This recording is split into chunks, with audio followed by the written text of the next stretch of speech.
CBSE Class 10 Chapter 1 SST Chapter 1 The Rise of Nationalism in Europe अर्थात Europe रे जातीयतावादर उत्थान। एथरा बहुत गुड़े सेक्शंस अच्छी किंतु फर्स्ट सेक्शन आम देखा जोटा कि सेक्शन इंट्रोडक्शन सेक्शन या पर सेक्शन 1 आसो। इंट्रोडक्शन बा उपक्रम आम कौन देखा लाइन टू लाइन ये बुझा पड़ो। In 1848, Frederick Choriot, a French artist, prepared a series of 4 prints visualizing his dream of a world made up of democratic and social republics as he called them. तो 1848 मसीह जड़े फरासी Chitrakar Frederick Sorio 4टी चित्रर एक श्रृंखला प्रस्तुत करथिले जेउथिरे से निज स्वप्नर पृथ्वी को गणतांत्रिक एवं सामाजिक साधारणतंत्र भाव में कल्पना करथिले।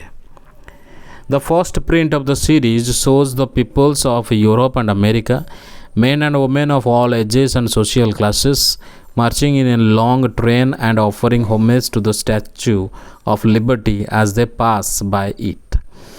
ଏହି ଶୃଙ୍ଖଳାର ପ୍ରଥମ ଚିତ୍ରରେ ୟୁରୋପ ଓ ଆମେରିକାର ଲୋକମାନଙ୍କୁ ଦର୍ଶାଯାଇଛି। ସବୁ ବୟସ ଏବଂ ସାମାଜିକ ଶ୍ରେଣୀର ପୁରୁଷ ଓ ମହିଳାମାନେ ଏକ ଲମ୍ବା ଧାଡ଼ିରେ ପଦଯାତ୍ରା କରୁଛନ୍ତି ଏବଂ ଷ୍ଟାଚ୍ୟୁ ଅଫ୍ ଲିବର୍ଟି ଅତିକ୍ରମ କରିବା ସମୟରେ ତାକୁ ସମ୍ମାନ ଜଣାଉଛନ୍ତି। As you would recall, artists of the time of the French Revolution personified liberty as a female figure. Here you can recognize the torch of enlightenment she bears in one hand and the charter of the rights of man in the other. जेपरी आपण मानकर मने थिबो फरासी विप्लव समय चित्रकर माने स्वाधीनता को एक महिला रूप में चित्रण करुले। एठारे आपण देखिपारे जे से गोटे हाथ में ज्ञानर मशाल एवं अन्य हाथ में मनीषर अधिकार घोषणानामा धरिछंती। On the earth, in the foreground of the image, lie the shattered remains of the symbols of absolutist institutions. तेणु चित्रर आग भागरे भूमि उपरे स्वेच्छाचारी अनुष्ठान गुड़िकर प्रतीकर भग्नावशेष पड़ी। In Chorio's utopian vision, the peoples of the world are grouped as distinct nations, identified through their flags and national costume.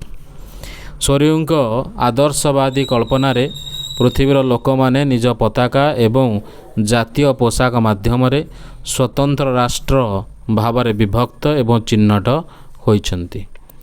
Leading the procession way past the Statue of Liberty are the United States and Switzerland which by this time they are already nation states.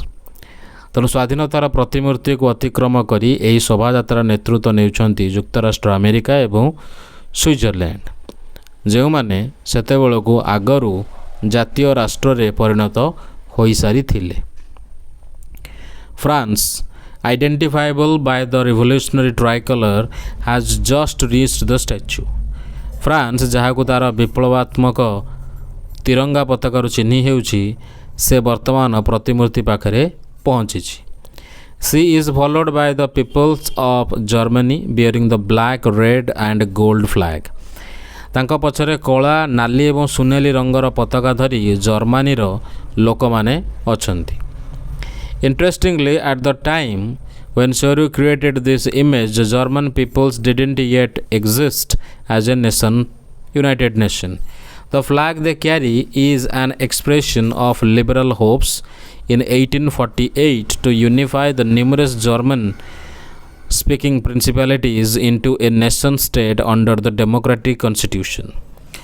मजादार कथा हेउछि जेतेबेले चोरियो एई चित्रटी तैयारी करथिले सेतेबेले जर्मनीर लोक माने एक स्वाधीन राष्ट्र भाव में एकजुट होई नथिले। सेमाने धरिथिबा पताका हेउछि 1848 मसीहार उदारवादी मानकर आशार प्रतीक जहाँकि अनेक जर्मन भाषाभाषी राज्य को एक गणतांत्रिक स्वाधीन अधीन रे गोटे जातीय राष्ट्र रे एकत्रित करने पई उद्दिष्ट थिला। Following the German peoples are the peoples of Austria, the kingdom of the two Sicilies, Lombardy, Poland, England, Ireland, Hungary and Russia. Germany लोकंक पछरे Austria kingdom of two Sicilies Lombardy Poland England Ireland Hungary और Russia रो लोक माने अछंती from the heavens above Christ saints and angels gaze upon the scene तेणु ऊपर स्वर्गरु प्रभु जीशुख्रीष्ट साधु सन्थ एवं देवदूत माने एही दृश्य को देखुछंती They have been used by the artist to symbolize fraternity among the nations of the world.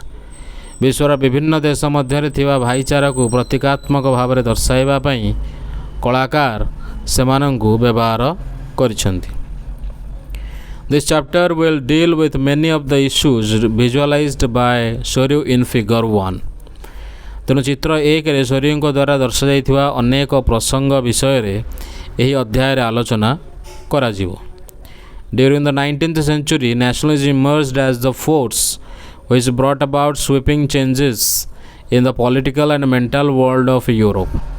तेणु 19 शताब्दी रे जातीयतावाद एक शक्ति भाव में उभा हैला जहाँ यूरोप रो राजनैतिक एवं मानसिक दुनिया रे व्यापक परिवर्तन आनिथिला The end result of these changes was the emergence of the nation state in the place of the multinational dynastic empires of Europe.